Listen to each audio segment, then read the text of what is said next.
mos aprovim, sepse nuk e shohin veten atje, po shumë mirë më që e shprehen, shumë mirë më që thonë gjëra që i ndjejnë vetë, shumë mirë dhe që ju i jepni dritare. Ç'keti e llogarisim ne mos mu shqetësoni. Kemi llogaritur. Se unë e shoh që ti je shqetësuar shumë. Shqetësuar jam, kam 12 vite demokratët në opozitë. Jam shumë i shqetësuar, realisht. Jo, ti je për hir të emisionit. Jam shumë, jo, realisht jam edhe i shqetësuar. Mos e sjell më shumë se sa mua, do të thonë. Jam edhe i shqetësuar.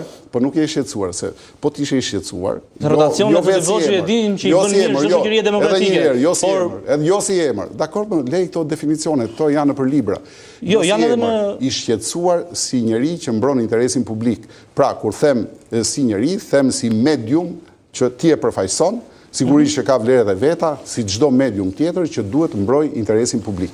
Dhe më lër që unë të shpreh logjikën time. Pra, PD-ja e ka këtë karakteristikë. PS-ja i kanë rresht. Dhe unë të bëra sfidën, ty të pëlqen të jesh në rresht. Është mentaliteti jot. Mu më pëlqen që PD-ja të jetë kështu siç është bio, që të ketë edhe debate, po në fund fare, ne nuk ngecim tek inatet, tek pakënaqësitë, se ka më mirë të shprehen, se ka edhe kur bëjmë debate, secili nga ne ka opinione të ndryshme, në fund fare, Andrea, të lutem, fund fare, ne na bashkon qëllimi. Dhe mos bëni diferencën në opinion që këta po zihen se na e çove ke 8 janari, jo nuk po zihemi. Ne jemi të fokusuar tek qëllimi ynë. Sigurisht, për gjatë kësaj rruge ke qëllimi ynë, ka dhe opinione të vogla të ndryshme që për shkuar ke ky qëllim mund përdoresh një mënyrë tjetër, mund të ishte një përfaqësues tjetër, mund të ishte dikush tjetër, por patjetër që edhe në rastet kur vendosen emra ka debate, se nuk mund thuash që këto debate nuk ekzistojnë edhe tek Partia Socialiste.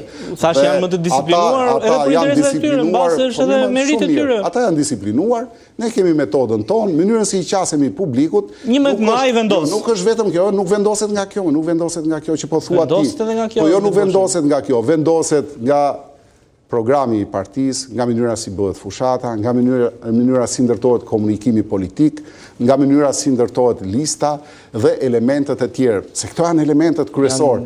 Ju merreni se del një që pas ka një pakënaqësi për veten e vet dhe këtu ju ndërtoni atë gropën e vogël edhe e bëni të madhe, sepse kjo është arsyeja pastaj që qytetari nuk edhe ata meritojnë të dëgjojnë, ka shumë kontributë në Partinë Demokratike që duhen dëgjuar. Gjoni gjithë, këdo merrni, shihni nga rruga në një kush flet kundër PD-s, ftojeni në studio.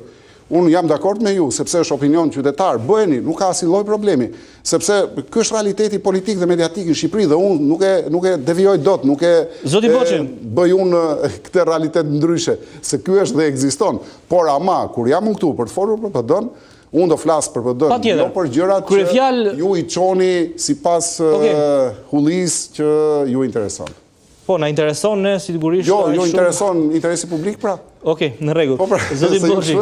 Po kryefjalë e fushatës së Partisë Demokratike, Zoti Boçi, hapja e saj ishte strategu amerikan Lasivita. Si në kryetari i Partisë Demokratike, çfarë funksioni ka Lasivita në këtë fushatë? Kryefjala e fushatës dhe hapjes ishte Sali Berisha. Ishte trupa e kandidatëve për deputet që kanë vlera njerëzore, janë njerëz që në formimin e tyre profesional kanë kulmet e tyre, ka njerëz që në karrierën politike kanë investimet e tyre dhe së bashku me këto elemente përfaqësojnë në trupën politike e cila duhet ngjall besim.